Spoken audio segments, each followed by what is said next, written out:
Hello guys, good morning. तो this is our first lecture of thermodynamics.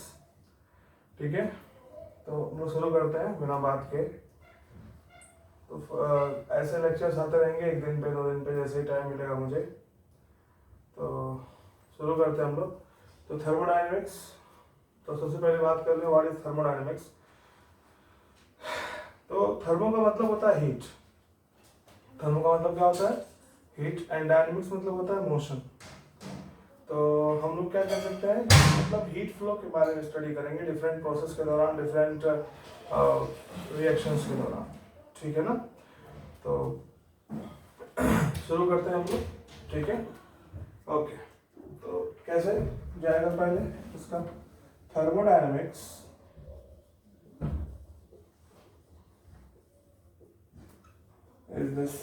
is that branch of physical chemistry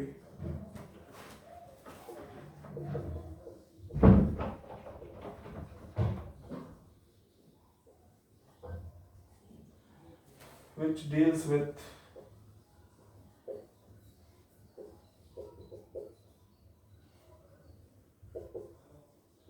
the heat flow within the process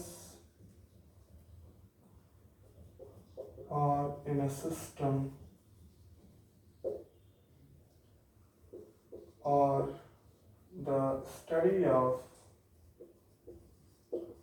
heat change and the mechanism of heat change। Okay, तो thermodynamics क्या है इसकी बात करेंगे हम लोग। देखिए, 2 पार्ट होंगे इसमें। एक थर्मोडायनेमिक्स, तो थर्मोडायनेमिक प्रोसेस से कहेंगे, और उसके बाद आता है थर्मोकेमिस्ट्री।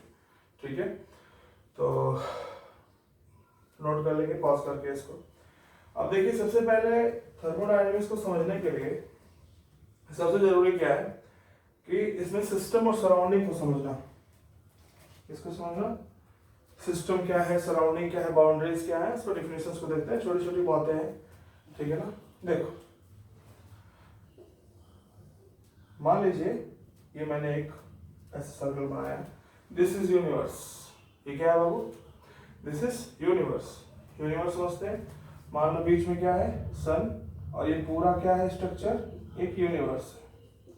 मान लेते हैं जहां मैं ये पढ़ा रहा हूं आप लोगों को, ये एरिया है, मान लो। इसको हम नाम दे रहे हैं सिस्टम। क्या नाम दे रहे हैं? System.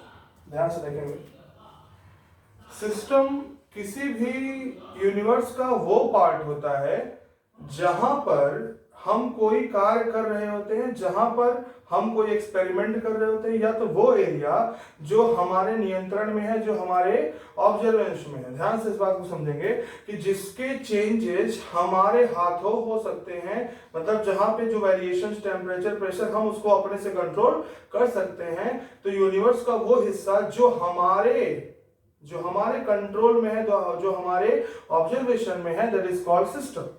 That is called system. Okay, तो in this universe, this part, if this part is system, then other than this part, all the other part other than system is surrounding। क्या बोलेंगे उसको? Surrounding. तो universe क्या है? ये पूरा है। और सिस्टम ये थोड़ा सा, जहां पे हम लोग ये वीडियो रिकॉर्ड कर रहे हैं। और ये क्या है? सराउंडिंग। यानी कि हम कह सकते हैं कि universe is equal to system plus surrounding. Any doubt? तो यूनिवर्स मतलब सिस्टम प्लस सराउंडिंग। सिस्टम क्या है? जहां पे हम कोई कार्य कर रहे हैं, कोई एक्सपेरिमेंट कर रहे हैं, और उसके अलावा जहां पे, यानी कि मान लो ये एक रूम है, this is my system. This is right now, this is my system, and what is going on beyond this wall, I don't know, I don't care। I think you got it। तो system क्या है? जो हमारे observation में है, और जो बाहर क्या हो रहा है, that is surrounding. That is surrounding, and system plus surrounding is equal to universe। I think you got it।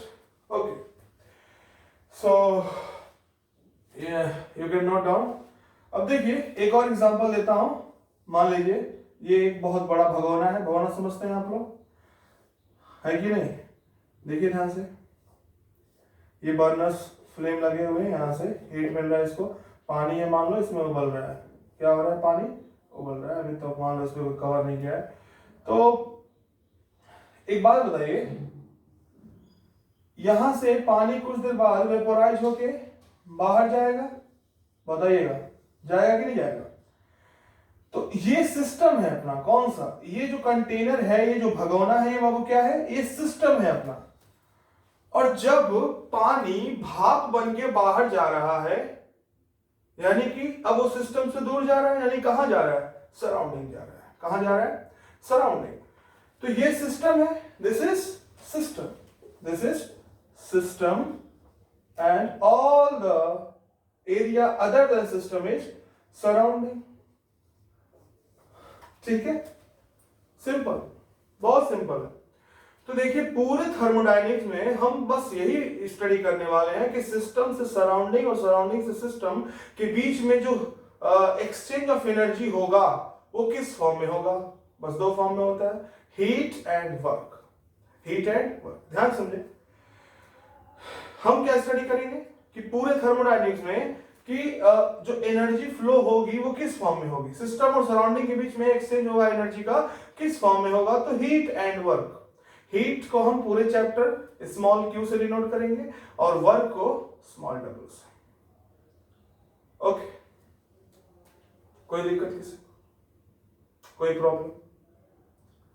ठीक है, तो अब देखिए मैं आपको एक एग्जांपल देने जा रहा हूं हीट एंड वर्क को समझाने के लिए। मान लीजिए कि आपकी मम्मी तवे पे रोटी बना रही है, ओके, ठंडी का महीना है, आप जाते हो उनके बगल में, हाथ को सेकते हो ऐसे, ठीक। देखिए गैस ने क्या सप्लाई करी, पूरी एनर्जी, किसको, उस तवा को जिस पे रोटी बन रही है। तो अब रोटी उन्होंने रखा उस पे, वो फूल गई, वो पक गई, तैयार हो गई, और आपको गर्मी भी लग रही है उसके अगल बगल, यानी कि हीट रेडिएट हो रहा है वहां से। अब समझिएगा यहीं पे जो मैं बताने जा रहा हूं आपको कि एनर्जी दो फॉर्म में एक्सचेंज होती है, हीट एंड वर्क। तो जो रोटी फूल गई ना, वो वर्क डन हो गया, यानी कि उससे कुछ अच्छा काम हो गया उस हीट से। और जो अगल बगल हीट एनर्जी जो लॉस हो रही है, वो भी एक एनर्जी का फॉर्म है कि नहीं? तो दो चीजें, एनर्जी जो गैस सिलेंडर से जो एनर्जी निकल रही है वो दो फॉर्म में बट गई। दैट इज, पहला क्या, रोटी के बनने में यानी कि वर्क डन, और दूसरा सराउंडिंग में हीट का लॉस हो जाना।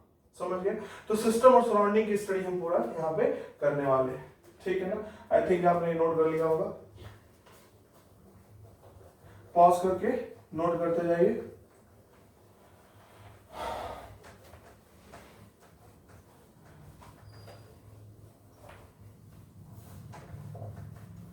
तो जो लोग नहीं जानते हैं, I am Adarsh Ojha, AD sir, and from Gurukul Pathshala, from Gurukul पाठशाला। ओके ओके, सो तो अब देखिए, सिस्टम समझ में आ गया, सराउंडिंग आपको समझ में आ गया, ठीक है ना? अब हम बात करते हैं टाइप ऑफ सिस्टम, कितने तरह के सिस्टम हो सकते हैं, कितने तरह के सिस्टम हो सकते हैं, ठीक है? बने रहिए साथ में, देखिए ध्यान से।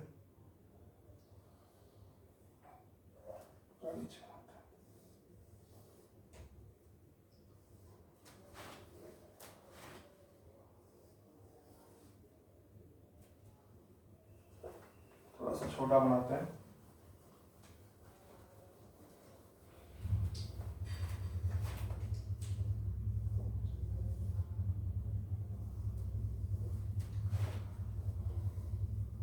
देखिए पहला सिस्टम की अगर हम बात करें, मान लो यहाँ पे बर्नर वगैरह लगा हुआ है, ठीक है ना? यहाँ पे ध्यान से देखें, पहला सिस्टम, थोड़ा सा टाइम लगेगा, आप लोग बस ध्यान रखें। यहाँ पे कुछ भी है, मान लो पानी है, ठीक, चलो बनाने जा रहे हैं हम लोग कुछ। क्या बनाना चाहेंगे आप लोग सुबह सुबह, बताइएगा। तो हम सबसे पहले क्या करते हैं कि नहाना है, पानी गर्म करते हैं। क्या गर्म करते हैं? पानी गर्म करते हैं। पानी है, आपने हीट दिया, गर्म हो गया, क्या करने लगा? उबलने लगा और भाप बन के सराउंडिंग में जाने लगा। ध्यान समझना, ये क्या है? दिस इज सिस्टम और बाहर का सब सराउंडिंग। तो यहां पे एक बात समझिए, ये पानी, ये वाटर लिक्विड फॉर्म में से गैस में कन्वर्ट होकर सराउंडिंग की तरफ जा रहा है, यानी कि transfer of matter from system to surrounding, transfer of matter from system to surrounding. और जब मैटर ट्रांसफर हो रहा है तो उसके साथ एनर्जी भी ट्रांसफर होगी, होगी कि नहीं होगी? तो देखिए, ये ऐसा सिस्टम है बाबू जहां पे मैटर यानी कि मास का ट्रांसफर हो रहा है। मैटर का क्या हो रहा है बाबू? ट्रांसफर। एनर्जी, मैटर जहां जाएगी एनर्जी तो साथ जाएगी, क्योंकि हर एक मास में एनर्जी होता है, E = mc², सुना होगा कभी।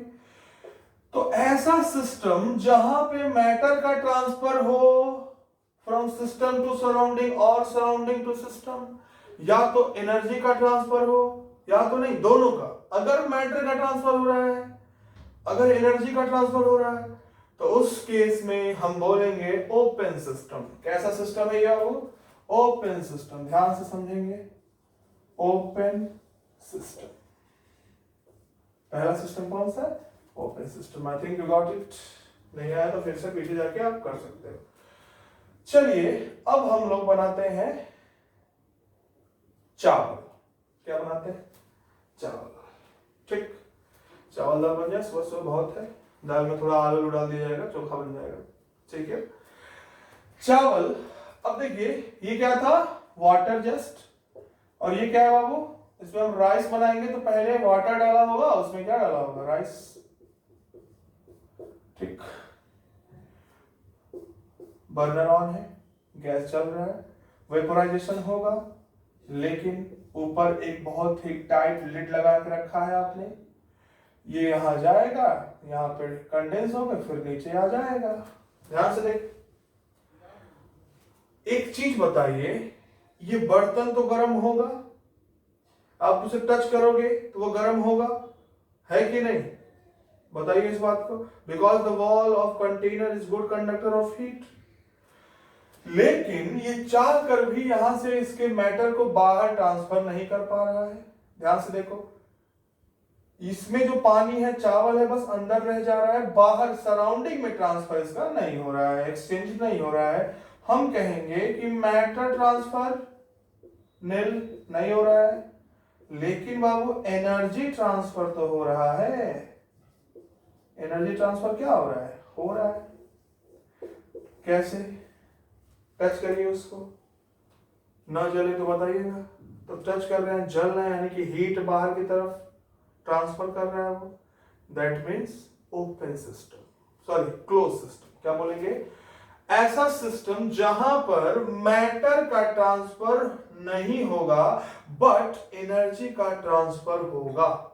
ध्यान समझेंगे, मैटर ट्रांसफर ना हो, एनर्जी ट्रांसफर हो सकता है, लेकिन एनर्जी ट्रांसफर हो जाए और मैटर ट्रांसफर ना हो, इन तीनों सिस्टम में ऐसा कोई केस देखने को नहीं मिलेगा। ध्यान समझेंगे। तो ऐसा सिस्टम जहां पे मैटर ट्रांसफर नहीं हो पा रहा है बट एनर्जी ट्रांसफर इजीली हो जा रहा है, उसे बोलेंगे बाबू क्लोज सिस्टम। क्या बोलेंगे? Close system. ओके, चावल रेडी, चावल रेडी। ओके, पहले पानी गर्म किया, नहा लिया, पूजा वूजा कर लिया, चावल रेडी हो गया। Now it's time to cook the dal. क्या? दाल। तो अपना जो भी फेवरेट दाल हो मिक्स करके इसमें डाला जाए। देखिए, दाल बनाने जा रहे हैं हम लोग, पानी में डाल दिए, ढक्कन तो इस पे रहेगा ही। ठीक है, अब एक बात बताओ, दाल बना रहे हो तो हम, आपको पता है दाल को पकने में बहुत ज्यादा समय लगता है। क्या लगता है? बहुत ज्यादा समय लगता है। ध्यान समझेंगे, दाल को पकने में ज्यादा समय लगता है, इसलिए हम कुछ ऐसा करें कि हीट बाहर ही ना निकले। थोड़ा भी, जितना आप हीट दे रहे हो ना, सब उसको ऑब्जर्व कर ले। मतलब ऑब्जर्व करना क्या, आप ऐसे सिस्टम से इसको पकाओ कि ना हीट बाहर जाए ना अंदर आए। समझो इस बात को। या फिर ऐसा कुछ एग्जांपल समझो, जैसे आप वो बड़ा वाला बॉटल नहीं आते हो क्लास में गिराते हैं, लगता है किसी का सर फट जाएगा मार दो तो, वो लड़कियां लेके घूमती हैं वो बॉटल सेफ्टी के लिए अपने, तो वो बॉटल के अंदर वो सुबह पानी भर के लाते हैं, ठंडा शाम तक ठंडा रहता है, ठंडी में गर्म लाते हैं, शाम तक गर्म रहता है। This is the example of what, third system, that is Gurukul पाठशाला लिखा हुआ है तो मैं नीचे लिखता हूं यहाँ पे, that is isolated system. Isolated system, या तो इसे बोलेंगे एडियाबेटिक सिस्टम। क्या बोलेंगे बाबू? Adiabatic system. अब इसका मतलब क्या है? ना तो हीट लॉस हो, ना तो एनर्जी का कोई एक्सचेंज हो सिस्टम और सराउंडिंग में, ना तो मैटर का। ध्यान समझना इस बात को। अगर हीट भी ट्रांसफर नहीं हो रहा है, मैटर भी ट्रांसफर, मतलब हीट नहीं ट्रांसफर हो रहा है, मैटर भी ट्रांसफर नहीं हो रहा है, उस केस को हम क्या बोलेंगे? Isolated system. ध्यान से सुनो ना, इंसुलेटेड भी कहते हैं इसको। क्या कहते हैं? इंसुलेटेड। तो जहां पे भी ये वर्ड है मान लेना एडियाबेटिक, आइसोलेटेड, तीनों सिस्टम समझ में आ गया होगा।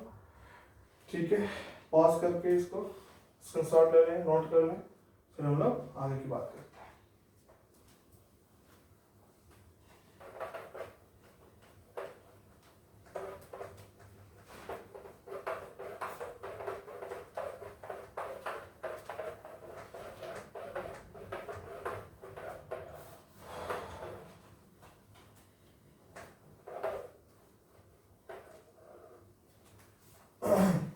एक चीज लिखेंगे, थर्मोडायनेमिक्स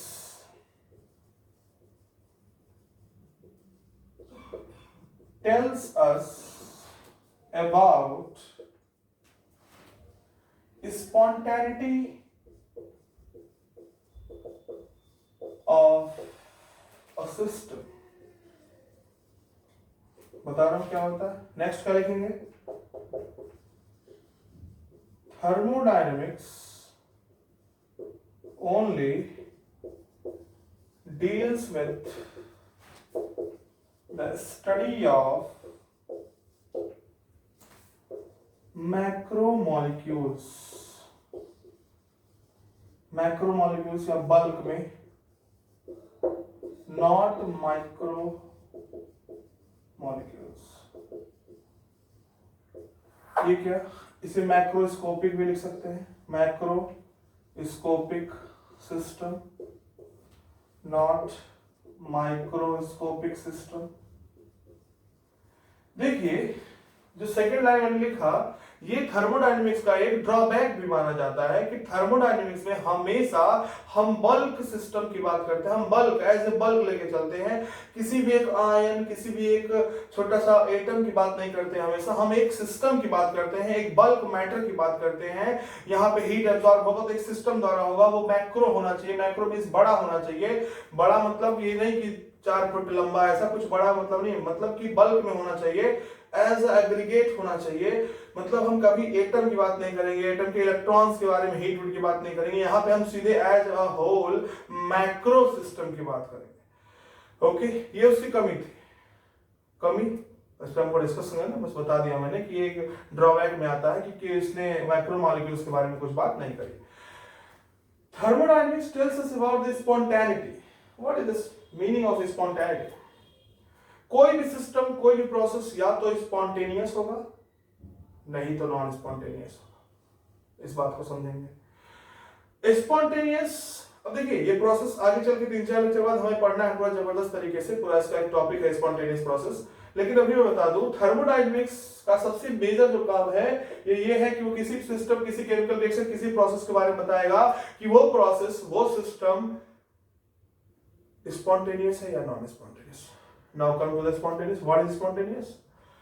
ऐसा कोई केमिकल रिएक्शन, ऐसा कोई भी प्रोसेस जो थ्रू आउट द टाइम अपने आप हो, अपने आप, ये वर्ड याद रखना, अपने आप।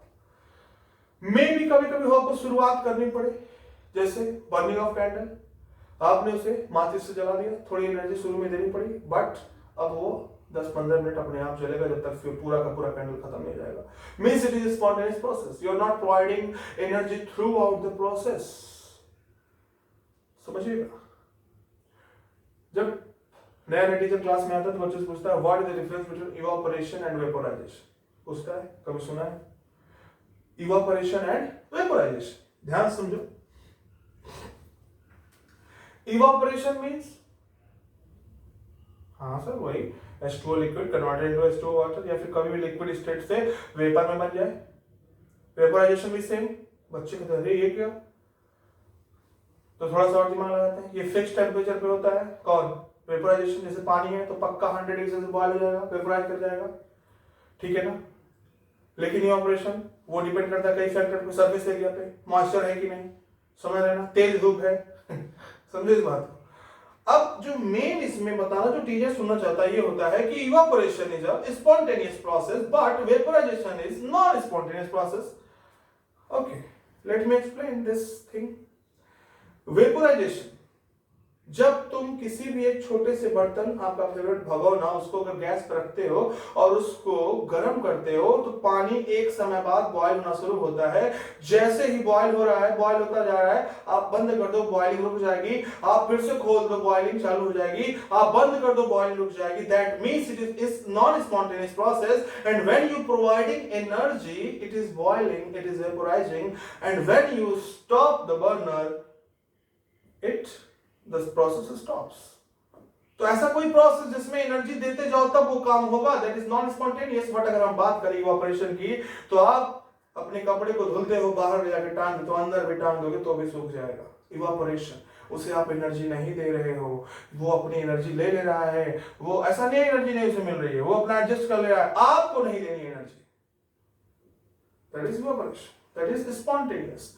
तो इसके बारे में और डिस्कस करेंगे अच्छे से हम, ठीक है ना। तो कितना हो गया होगा, इसको पॉज करके स्क्रीनशॉट कर लें।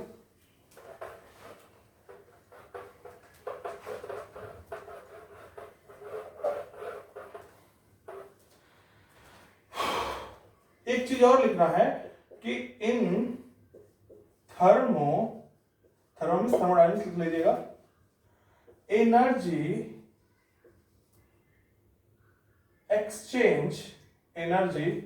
exchange always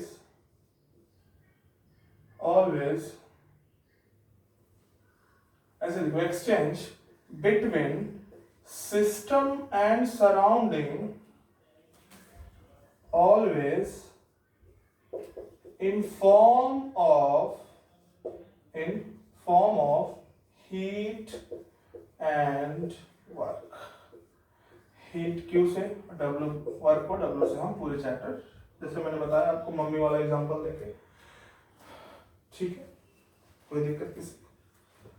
देखिए पहला वीडियो बना रहा हूँ, किसी को कोई प्रॉब्लम है, ब्राइटनेस, वॉइस, कुछ भी, तो कमेंट में जरूर लिखेगा, ठीक है ना। अभी पहला ही वीडियो मैं बना रहा हूँ यहाँ पे, ठीक, ओके। देखिए अब हम कुछ बात करते हैं, चैप्टर में आते हैं। इंट्रोडक्शन तो हो गया एक तरह से, देखिए ध्यान से। हम लोग बात करते हैं सम थर्मोडायनेमिकल प्रॉपर्टी,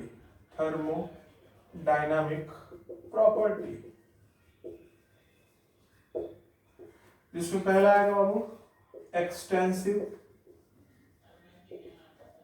और दूसरा क्या आएगा इंटेंसिव प्रॉपर्टी। तो हम सबसे पहले डिस्कस करते हैं इन एक्सटेंसिव प्रॉपर्टी को। तो थोड़ा सा ज्यादा हमको लगेगा बोर्ड, तो इसको आप स्क्रीनशॉट ले लो या लिख लो, मैं इसको मिटा रहा हूँ, ठीक है ना। फिर हेडिंग डालिएगा एक्सटेंसिव प्रॉपर्टी, इसके बारे में हम लोग थोड़ा सा बात कर लें। एक भी याद नहीं करना है आपको, बस याद रखना है इस बात को, एक भी चीज याद नहीं रखना है, सब कुछ एकदम कॉन्सेप्ट क्लियर होगा, ठीक है ना। चलिए ध्यान से देखिए एक्सटेंसिव प्रॉपर्टी।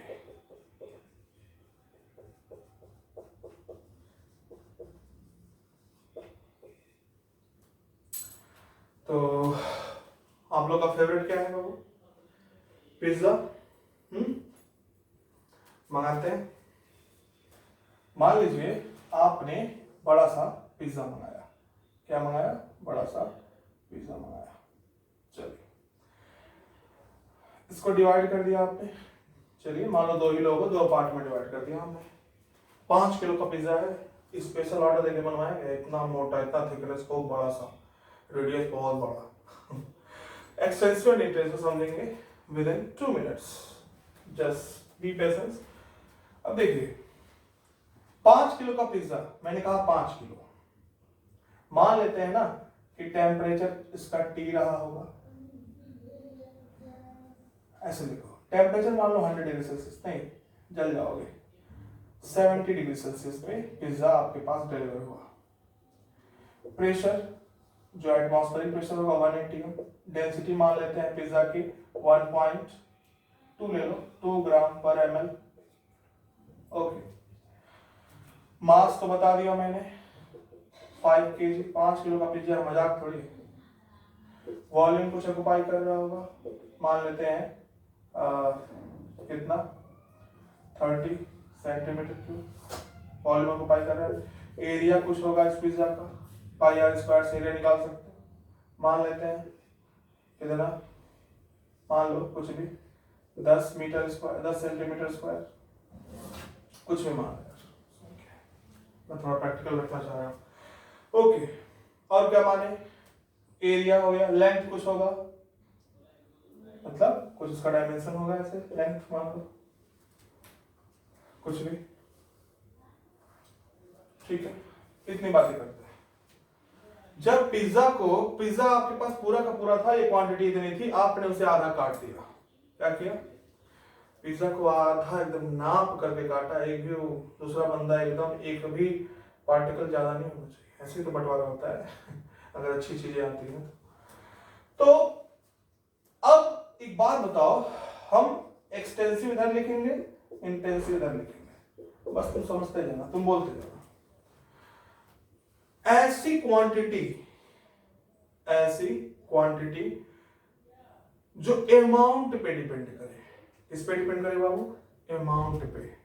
क्या, ऐसी क्वांटिटी जो अमाउंट पे डिपेंड करे, जो मास के डिस्ट्रीब्यूशन पे डिपेंड करे, उसे हम बोलेंगे एक्सटेंसिव। और जिसे मास और जिसे अमाउंट पे घंटा कोई फर्क ना पड़े, उसे हम बोलेंगे इंटेंसिव। जस्ट वंस मोर, ऐसी क्वांटिटी जब इस पिज्जा को हम डिवाइड कर दे रहे हैं, तो ऐसी क्वांटिटीज जो बदल जा रही है वो एक्सटेंसिव होगी, जो नहीं बदल रही है वो इंटेंसिव होगी।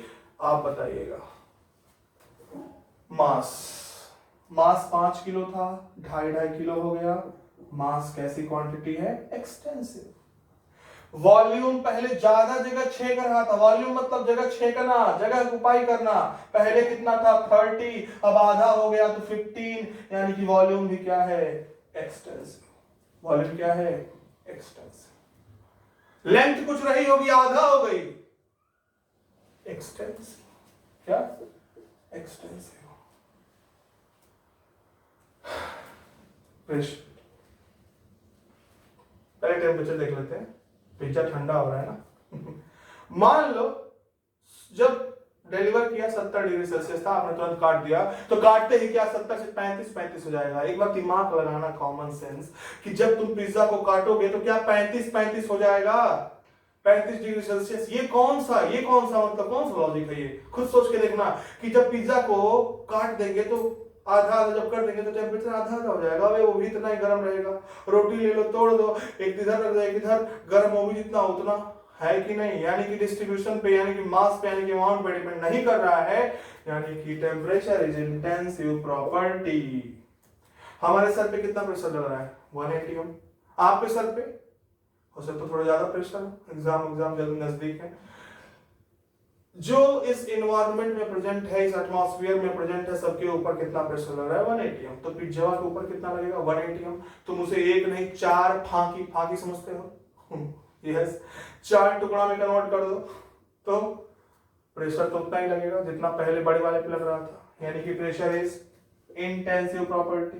कैसा प्रॉपर्टी, इंटेंसिव प्रॉपर्टी। एरिया भी चेंज हो जाएगा, इंटेंसिव प्रॉपर्टी, सॉरी जब चेंज होगा तो क्या, एक्सटेंसिव प्रॉपर्टी। बात कर लेते हैं डेंसिटी की, किसकी, कौन सी थी, डेंसिटी। मान लो एक कंटेनर में दही है, कर्ड, कर्ड नहीं बजा रहा है, कस्टर्ड। कस्टर्ड जानते हैं कुछ लोग। तो मान लो इसकी डेंसिटी है 3 ग्राम पर ml। अब तुम खा रहे थे चुपके से, दो और तुम्हारे सिबलिंग्स आ गए, ताक रहे हैं ऐसे, तुम कितने भी हाँ हो उसको जरूर थोड़ा थोड़ा दे दोगे। तो कहोगे जाओ बेटा जितना छोटा बर्तन हो सके लेके आओ, तो वो सब लेके आएंगे। तो अब आपको कस्टर्ड देना है, आपने इसमें से 2 चम्मच कस्टर्ड निकाला इसमें डाल दिया और 2 चम्मच निकाला इसमें डाल दिया।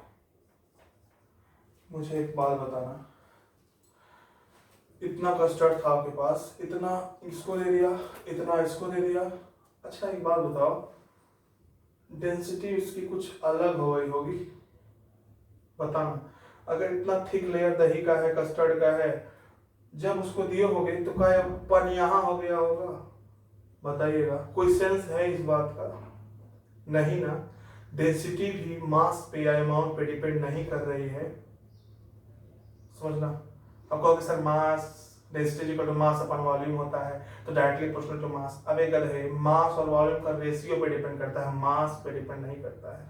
तो मास कम किए तो वॉल्यूम भी तो कम किए, नहीं समझे क्या? अब देख, तो डेंसिटी क्या है? Intensive property. यहां लिख दे क्या? Density intensive property. कोई भी एनर्जी दुनिया में, कोई भी एनर्जी हो, क्या होगा वो? सब एक्सटेंसिव। मैंने बताया था, मान लो मैं टहल रहा हूं, 10 लोग मिलकर कूट दिए हमको, तो क्या हो जाएगा? यहाँ घेरा बन जाता है। देखोगे सीरियस, ठीक है। दूसरे दिन गए, 20 लोग कूट दिए हमको, तीसरे दिन 30 लोग कूट दिए। मुझे बताना कब हम ज्यादा चोटिल होंगे? इधर हार्ट इधर, कब ज्यादा चोटिल होंगे बताओ? जब 30 लोग कूटे। क्यों? 30 लोग की एनर्जी ज्यादा होगी, 20 लोग मिला के थोड़ा कम, 10 लोग का और कम, बताइए। तो एनर्जी ज्यादा जब अमाउंट ज्यादा है कि नहीं? एनर्जी की कोई भी एनर्जी हो, इंटरनल एनर्जी हो, इसे हम क्या बोलेंगे? इंटरनल एनर्जी को। गिब्स फ्री एनर्जी हो, एंट्रोपी हो, ये सब क्या होगा? एक्सटेंसिव। क्या होगा? एक्सटेंसिव। ध्यान से इस बात को समझना। इसको बना लो, स्क्रीनशॉट ले लो, उसके बाद और एग्जांपल्स हम लिखवा देते हैं।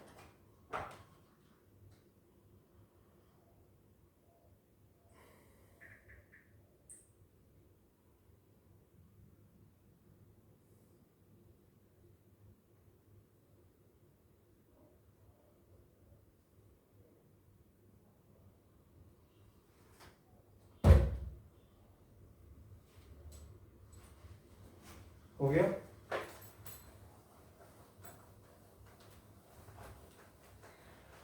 Those properties, लिखेगा, those properties which depends on, those properties which depends on amount of, ऐसे लिखो बस, those properties which depends on amount is said to be, is said to be extensive property, is said to be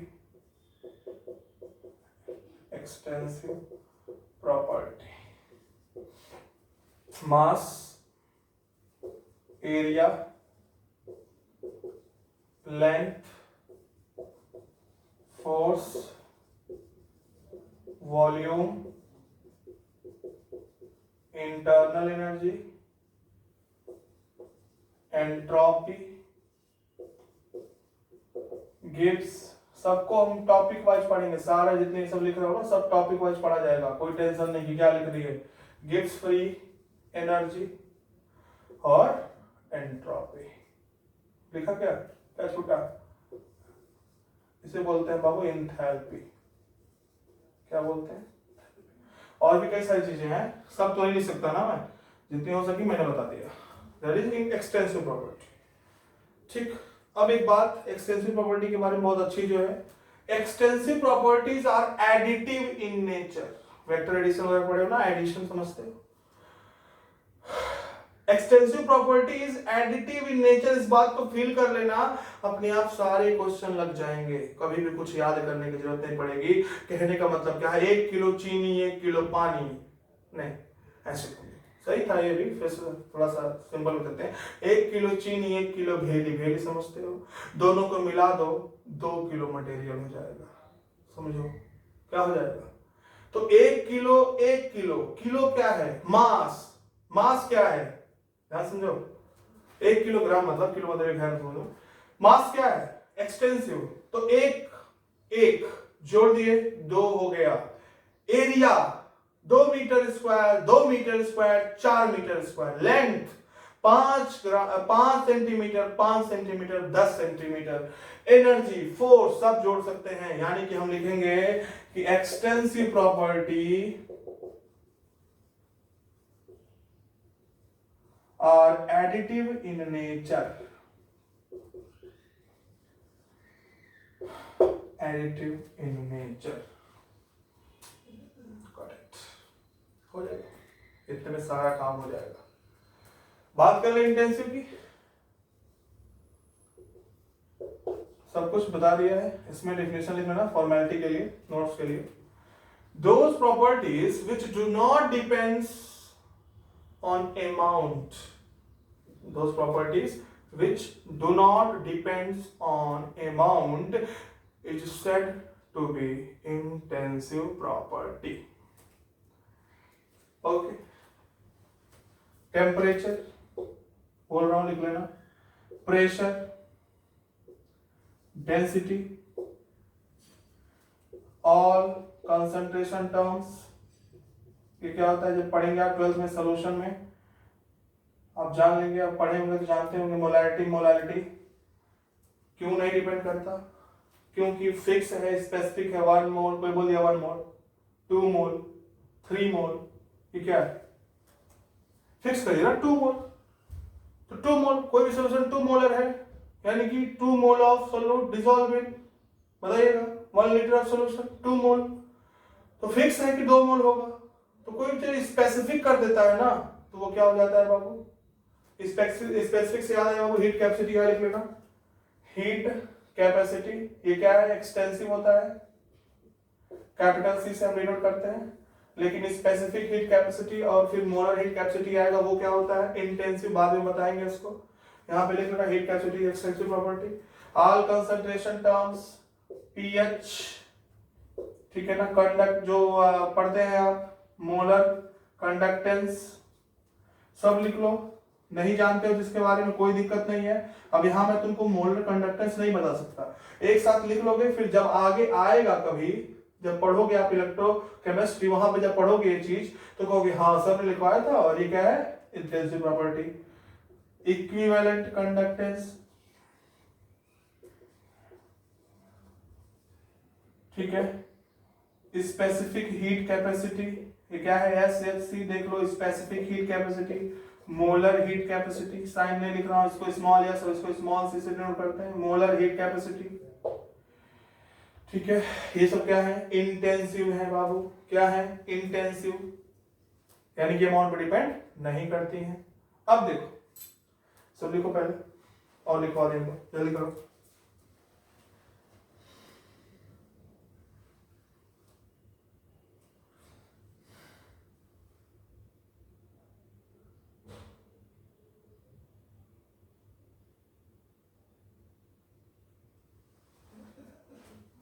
और add कर लो इसमें boiling point, क्योंकि temperature है लिखवा दिया ना, तो जितना भी मेल्टिंग पॉइंट, ये सब क्या टेम्परेचर ही तो है, और फ्रीजिंग पॉइंट, ठीक। अब प्रेशर लिख दिया है तो वेपर प्रेशर भी पूछ सकता है, फ्रीजिंग पॉइंट ये सब टेम्परेचर है ना, वेपर प्रेशर ये देख लो, वीपी मतलब वेपर प्रेशर, ठीक है ना, बस ये सब चीजें।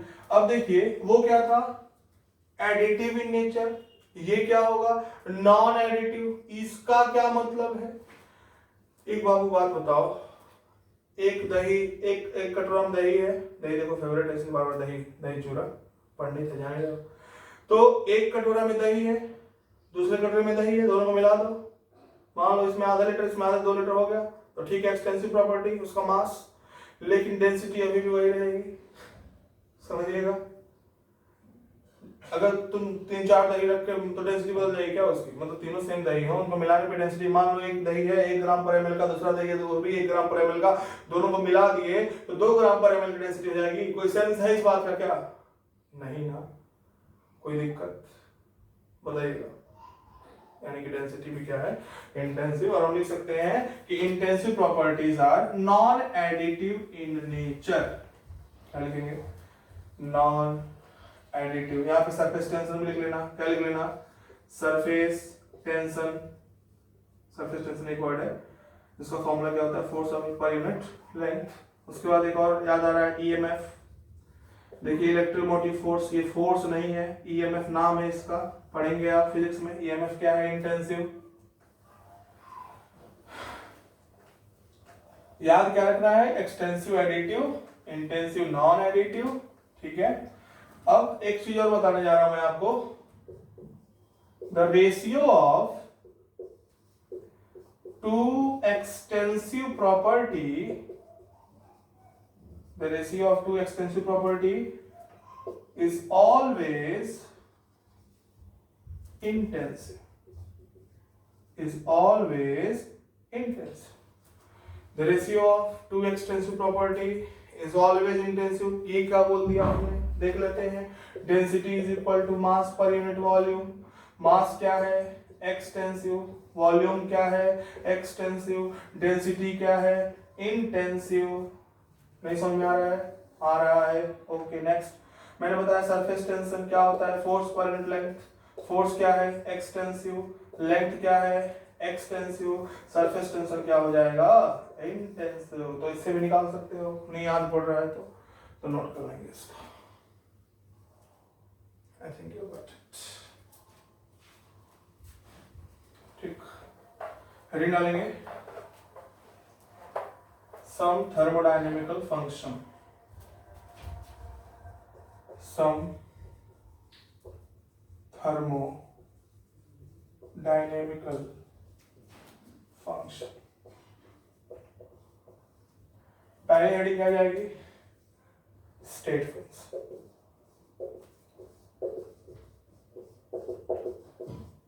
स्टेट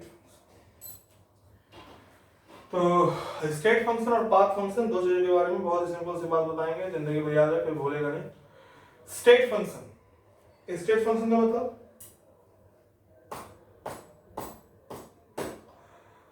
ऐसी कोई भी क्वांटिटी, ऐसी कोई भी क्वांटिटी जो सिर्फ इनिशियल पोजीशन या इनिशियल स्टेट पे डिपेंड करे और फाइनल स्टेट पे डिपेंड करे, और उससे घंटा कोई फर्क ना पड़े कि बीच में वो कैसे गया, किस रास्ते से होके गया, बस वो फाइनली कहां पहुंचा, इनिशियली कहां से चला था, इस चीज पे डिपेंड करे, उसे हम बोलते हैं बाबू स्टेट फंक्शन। क्या बोलते हैं? State function. नहीं समझे? आपको यहां से बीए चौक जाना है, कहां जाना है? आपको यहां से कहां जाना है? बीए चौक जाना है, कहां जाना है? बीए चौक। क्या करने?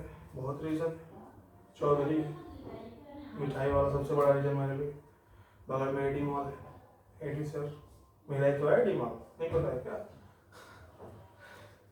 अच्छा मजाक।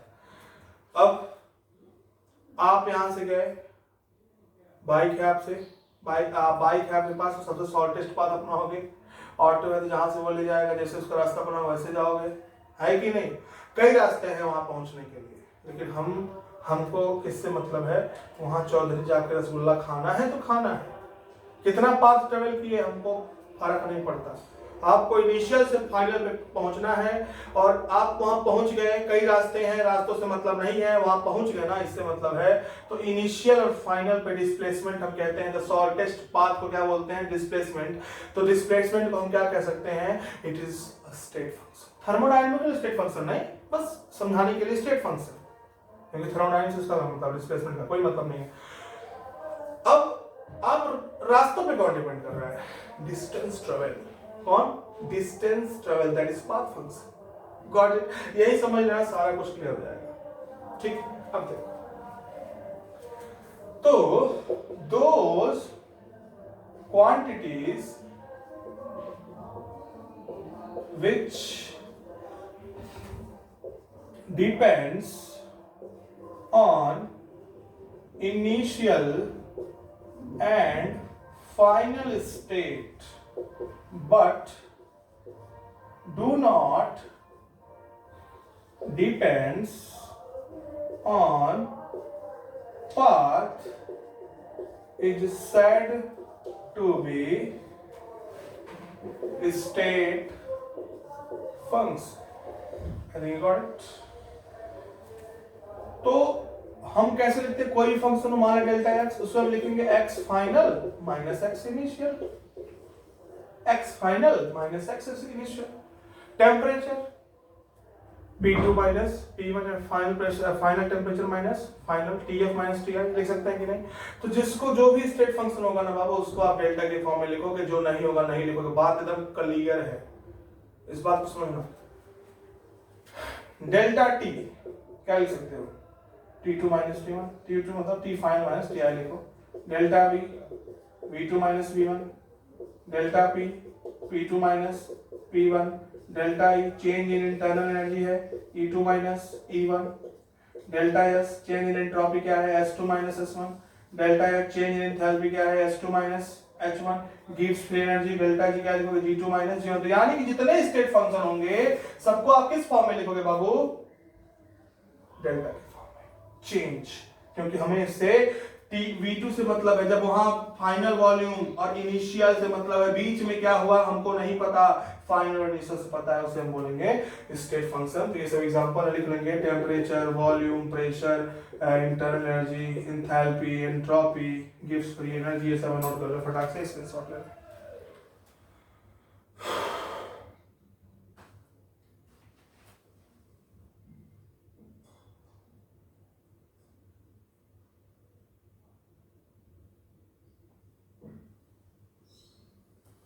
Done. Now it's time about path function. तो कैसे हैं? मजा आ रहा है? थोड़ा एडजस्ट कर लेना, टेक्नोलॉजी ज्यादा नहीं है, तुम लोग के चक्कर में ही बनाना पड़ रहा है बस, ठीक है ना? तो कोई बात नहीं, देख लेते हैं स्टेट फंक्शन। सॉरी, ये हो गया। अब हम बात करते हैं किसकी? Path function. तो इसी का उल्टा, ऐसी कोई भी क्वांटिटी जो सिर्फ पाथ पे डिपेंड करे, ऐसा नहीं है। पाथ में तो इनिशियल फाइनल भी आएगा ना, समझो इस बात को। Those quantity which depends on initial state and final state but also depends on path कि किस तरह से वहां पहुंचे, कैसे पहुंचे, क्या कंडीशंस रही हैं रास्ते पे, हर एक चीज बदला होगा, हर चीज हम नोटिस करेंगे, हर चीज को कंसीडर करेंगे। ऐसा कोई भी क्वांटिटी जो पाथ पे डिपेंड करे, इनिशियल और फाइनल स्टेट पे भी डिपेंड करे, उसे हम बोलेंगे पाथ फंक्शन। समझिए, ये मत लिखना कि those quantity which depends on path only path में वो भी तो आएगा, 11th में हो, टारगेट बैच में हो, नीट आई की तैयारी कर रहे हो, है कि नहीं? तो हम क्या लिखेंगे? Those quantities which depends on, ऐसे लिखो, which not only depends on initial and final state but also depends on path is said to be path function। बाबू देखो, पूरे केमिस्ट्री में दो ही मिलेगा आपको, हीट एंड वर्क। क्या? Heat and work, heat and example हो गया। इसे हम कभी भी डेल्टा में नहीं लिखेंगे, चेंज इसका नहीं निकालेंगे, सीधी बात करेंगे, एब्सोल्यूट वैल्यू की बात करेंगे। कोई भी स्टेट फंक्शन हो उसका एब्सोल्यूट वैल्यू हम कभी नहीं निकाल सकते, उसका हम चेंज निकालेंगे। कोई भी एक्सटेंसिव प्रॉपर्टी हो, कोई भी एक्सटेंसिव प्रॉपर्टी हो, ध्यान समझो इस बात को। एक्सटेंसिव सॉरी स्टेट की बात करें, कोई भी स्टेट फंक्शन हो उसका हम कभी एब्सोल्यूट वैल्यू क्या निकालेंगे, चेंज निकालेंगे। कैसे? फाइनल क्या हुआ, इनिशियल क्या था, खत्म। Path function Q and W, याद रखो हमेशा Q and W path function, बाकी सब क्या होगा, क्या होगा,